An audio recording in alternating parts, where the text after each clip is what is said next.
नमस्कार दोस्तों, welcome to Dignity. Let's talk tech. आज पहनी है टी शर्ट मैंने, हर बार बनाता हूँ बनियान में। तो इलेक्ट्रिक व्हीकल्स, भाई के पास है पैसा, ठीक है, तभी लाया इलेक्ट्रिक कार, क्योंकि ये पड़ती है थोड़ी सी महंगी लेकिन फ्यूचर इन सस्ती। कैसे, क्यों, क्या, कैसे चलती है, कैसे काम करती है, सबके बारे में बात करेंगे आज डिटेल के अंदर। तो अगर इलेक्ट्रिक व्हीकल के बारे में जानना है तो वीडियो को देखना आखिर तक, इस डंडे तक।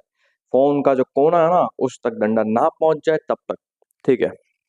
तो आखिर कैसे कैसे ये इतनी सी चीज पूरी गाड़ी को मैनेज करती है, ये है सबसे मेन चीज और सबसे महंगी चीज। अगर इसको रिप्लेस करने जाओ तो एक गाड़ी की कॉस्टिंग से कई बार डबल पड़ जाती है, कई बार, क्योंकि ये आती है लिथियम आयन से बनी हुई। तो बेसिकली है क्या, कैसे काम करती है, क्या होता है, क्या नहीं होता, सबके बारे में बात करेंगे आज। थाला भाई जोगिंदर, कॉपी नहीं, ठीक है। और साथ ही साथ कैसे ये आपके जेब को थोड़ा सा भारी करती है, हल्का नहीं, इन फ्यूचर, क्योंकि खरीदते वक्त आपको जेब हल्की ही करनी पड़ती है, ठीक है। और साथ ही साथ आपके कैसे तेल के पैसे बचाती है,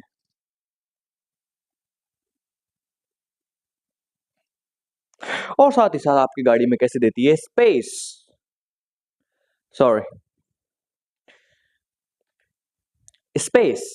इसके आ जाने से गाड़ी में आता है स्पेस, कैबिन स्पेस। आप टांगे फैलाकर आराम से सो सकते हैं, बैठ सकते हैं, उठ सकते हैं। कैसे, पूरी बात करेंगे इलेक्ट्रिक व्हीकल्स के बारे में। तो सबसे पहले अपन चलते हैं इसके डेमोन्स्ट्रेशन पे। तो बेसिकली एक इंजन, आईसी इंजन व्हीकल के अंदर होता क्या क्या है पहले वो समझते हैं। यानी कि एक petrol engine, diesel engine basically अंदर से कैसे दिखता है। तो बेसिकली इतना बड़ा एक इंजन होता है गाड़ी के बोनट के आगे, मतलब बोनट के अंदर जो आगे वाला हिस्सा होता है उसके अंदर ये होता है इतना बड़ा इंजन। उसके पीछे जा रही होती है बहुत बड़ी शाफ्ट, बहुत मोटी और बहुत भारी। उसके पीछे भारी सा डिफरेंशियल। उसके पीछे एक्सल्स तो सब में मेन होता ही है, बाकी सस्पेंशन, टायर्स, ये सब आ गया, ओके। और ये बहुत भारी इंजन कुछ इस तरह का एक पेट्रोल का रहता है।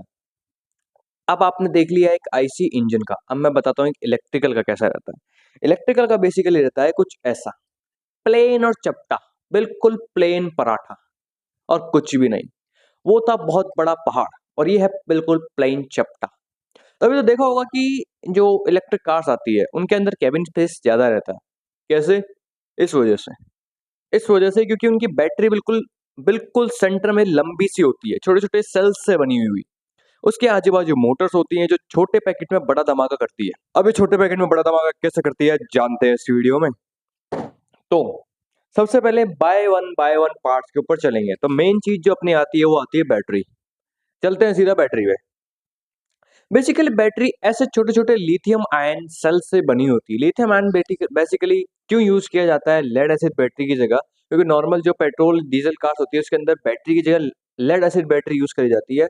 बाय द वे मैंने वीडियो बना रखा है, आई बटन पे लिंक या डिस्क्रिप्शन में लिंक आई होगी, क्लिक करिए, मजे करके देखिए।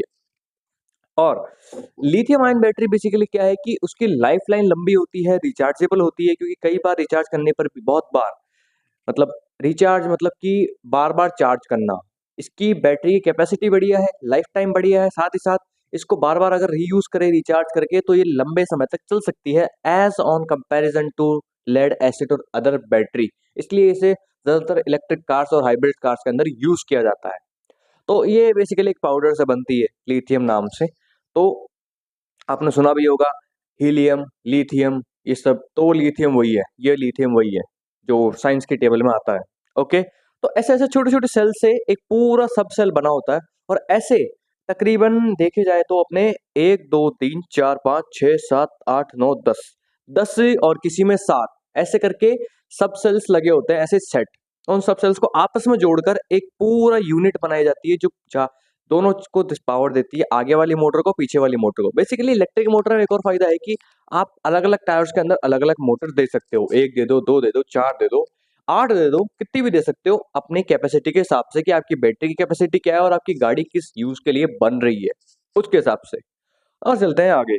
अब इस बैटरी से जो पावर जाती है वो सीधा मोटर में नहीं जाती, उसके बीच में कुछ कंपोनेंट्स आते हैं जो कि काम करते हैं। तो मैं समझाता हूँ सबसे पहले कि एक बैटरी काम कैसे करती है। ये बैटरी जनरेट करती है DC current, means direct current.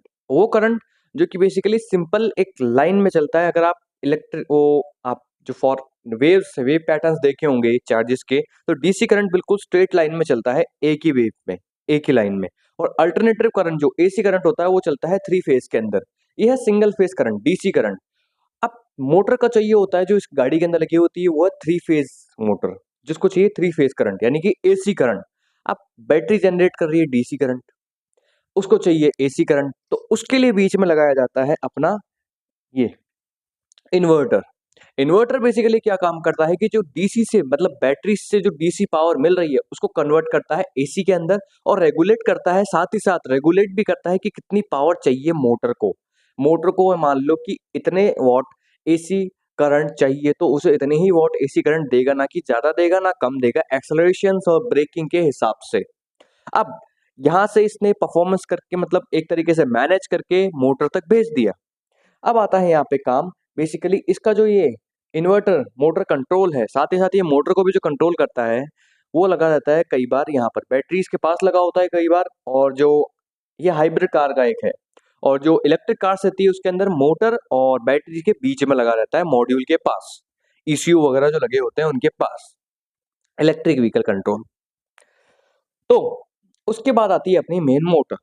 Motor के अंदर होती है कॉपर वाइंडिंग्स, एक आर्मेचर, एक बहुत बड़ा मैग्नेट, जिसे आर्मेचर बोलते हैं, और साथ ही साथ उसके अंदर लगा होता है एक छोटा सा गियर बॉक्स। हाँ बेसिकली इसके अंदर एक 1 रेशियो गियर बॉक्स भी लगा होता है जो कि सिंगल रेशियो होता है, जो कि बस स्पीड को ट्रांसफर करने का काम करता है बेसिकली कुछ इस तरीके से।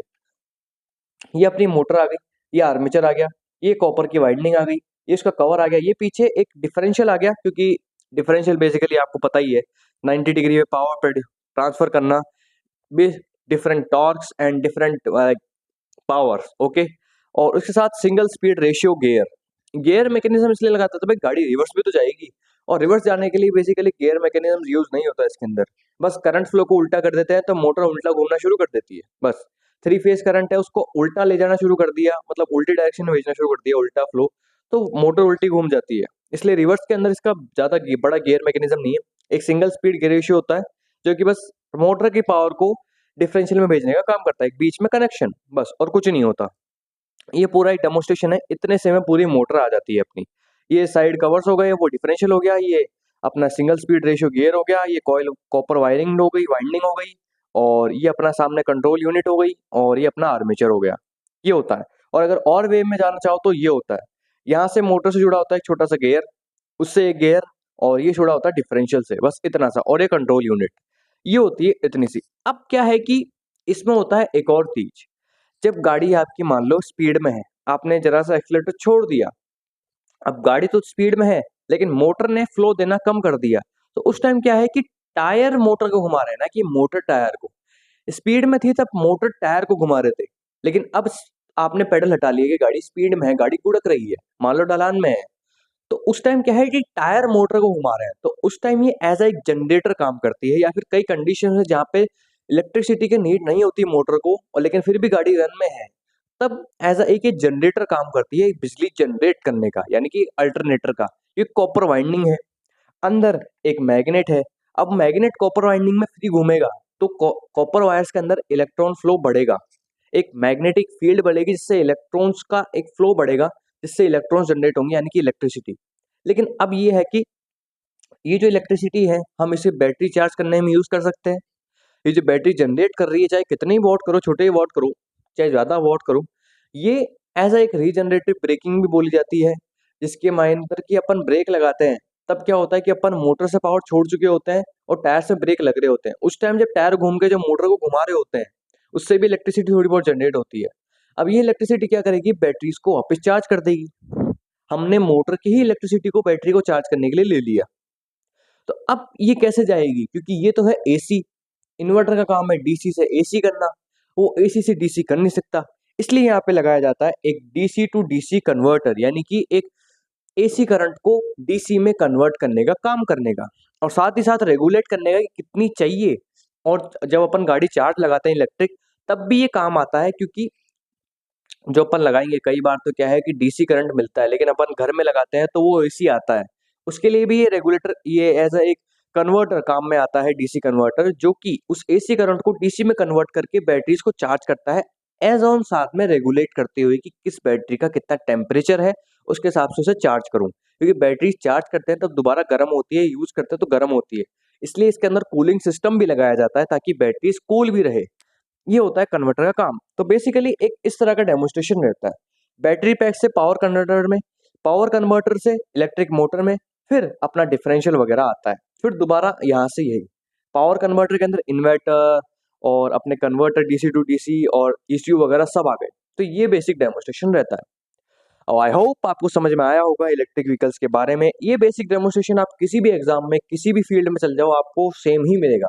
इसके अलावा एडिशनली बहुत सारे सेंसर्स वगैरह जुड़ सकते हैं, तो उसका मैं नहीं कह सकता, उसके वीडियोस आगे मैं बनाता रहूंगा। तो please support us, like share subscribe to Dignity. Okay, thank you.